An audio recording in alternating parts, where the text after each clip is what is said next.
So good afternoon. My name is Alyssa Muller, and I am the director of the Mastery-Based Learning Collaborative at the State Board of Education, and I also provide staff support to the Mastery-Based Learning Work Group. Today, I will provide a brief overview of the Mastery-Based Learning work happening in the state as background context before focusing in on the why to create a state profile of a graduate and sharing a few examples from other states. After the overview, most of our time today will be spent hearing from you about what you would like to see included in the state profile of a graduate the Mastery-Based Learning Work Group is currently developing. So the work group includes 4 legislative members, including the chair of both the House and the Senate Education Committees, as well as members representing the various levels of our education system. So we have some state level organization representatives from the State Board of Education and the Office of Superintendent of Public Instruction and a few others, as well as a local school board member, a superintendent, principal, teacher, counselor, and student. School looks very different today than it did when the Mastery-Based Learning Work Group began our journey 2 years ago due to the coronavirus and the reckoning our country is undergoing as we grapple with our historical and present day structural racism. The work group truly believes that Mastery-Based Learning is the way to transform our education system to close both the opportunity gap and the resulting achievement gap. In a Mastery-Based Learning classroom, students help direct their own learning and receive support based on their individual interests and needs. Students are empowered to make interdisciplinary connections, and their learning can be applied to solve real-world problems.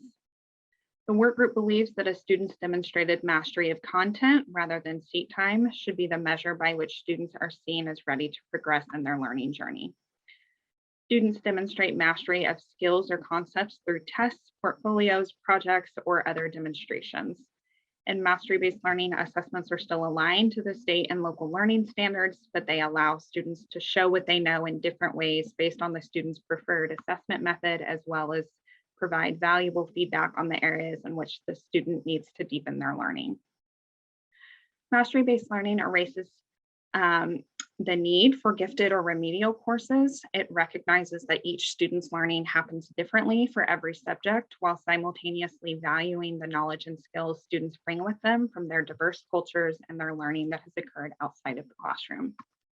In the work group's vision for Mastery-Based Learning, students will enjoy relevancy, engagement, and choice in their learning.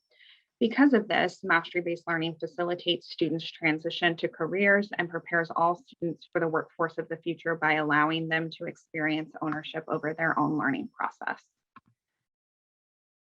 Various programs already exist in Washington that align well with Mastery-Based Learning, such as accelerated learning programs like Running Start, project-based learning opportunities, career and technical education, and learning experiences that take place outside of the school building. Mastery-Based Learning values the learning experiences that take place in environments outside of the traditional classroom and can accommodate multiple ways to demonstrate student learning through cultural experiences like a tribal canoe journey, work-based learning experiences like mock interviews and internships, and project-based learning where students are solving real problems in their community. As you can tell, Washington is taking steps to increase our capacity to move toward a more personalized learning system.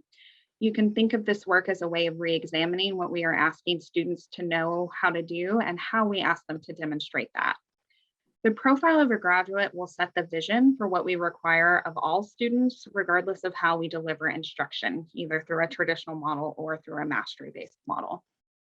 Now that I have provided some of the larger context, we will focus in more on the profile of a graduate.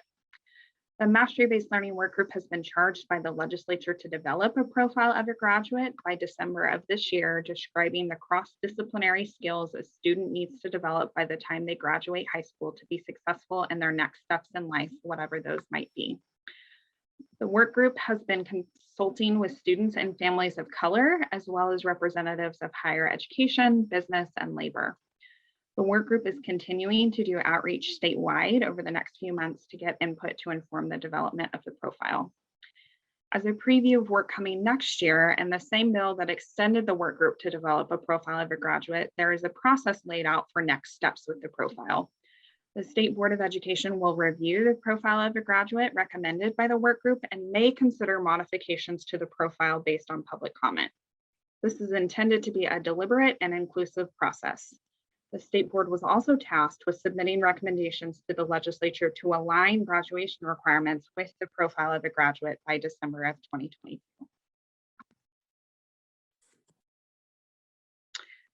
We do have some references in law already that guide what our students should know and be able to do by the time they graduate from high school. In our basic education law, it states that students will have the opportunity to become responsible and respectful global citizens, to contribute to their economic well-being and that of their families and communities, to explore and understand different perspectives, and to enjoy productive and satisfying lives. Each school district is supposed to provide opportunities for students to develop the knowledge and skills essential to communicate successfully, know and apply knowledge across subject areas, think analytically and creatively, and solve problems. Existing laws will of course be taken into account when developing the profile. However, the work group hopes that the profile of a graduate, once developed, will serve as the overarching vision for our education system moving forward, and one that schools, families, and communities will embrace because they helped develop it. The profile of a graduate is a way to redefine more holistic graduation requirements based on what students need to know and be able to do for future success. You can think of the profile of a graduate as a guiding vision for the system and as a way of enabling educators to focus on all of the important skills in the classroom we want our students to learn beyond the academic content, like critical thinking and problem solving and how to work well in a team.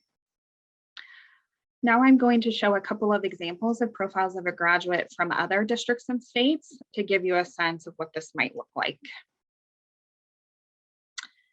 In Washington, the school district that has the most developed implementation of a profile of a graduate that I've seen is the Snoqualmie Valley. Like most districts, their purpose for developing the portrait is that in addition to a rigorous academic foundation and strong subject mastery they aspire to help all their students gain, the portrait of a graduate focus is turning the district's attention to helping students develop the personal skills and attributes a student needs to be successful after high school. They developed it over the course of 5 months in 2019 with several methods of hearing from the community through a thought exchange exercise and through a public forum. They have also developed a 3-year plan to implement the portrait throughout the district and its curriculum and have begun designing a corresponding portrait of an educator. In South Carolina, conversations around new definitions of student success began at the local level. Their profile of a graduate was adopted in 2013, and then 5 years later, they developed the competencies of the profile you see on screen to make the profile actionable in all schools and classrooms around the state. Each competency or interdisciplinary skill has rubrics with 7 levels that track student growth and readiness for post-secondary success.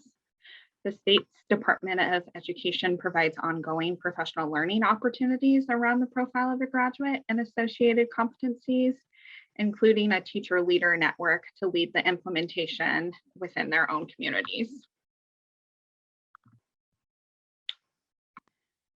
Glenbard School District also used a thought exchange exercise and included a large development committee to develop their profile over the course of several meetings.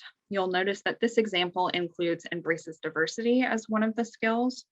Several profiles I've seen include a concept like this, sometimes through similar language like culturally competent or global citizen, as Washington has in its basic education goals.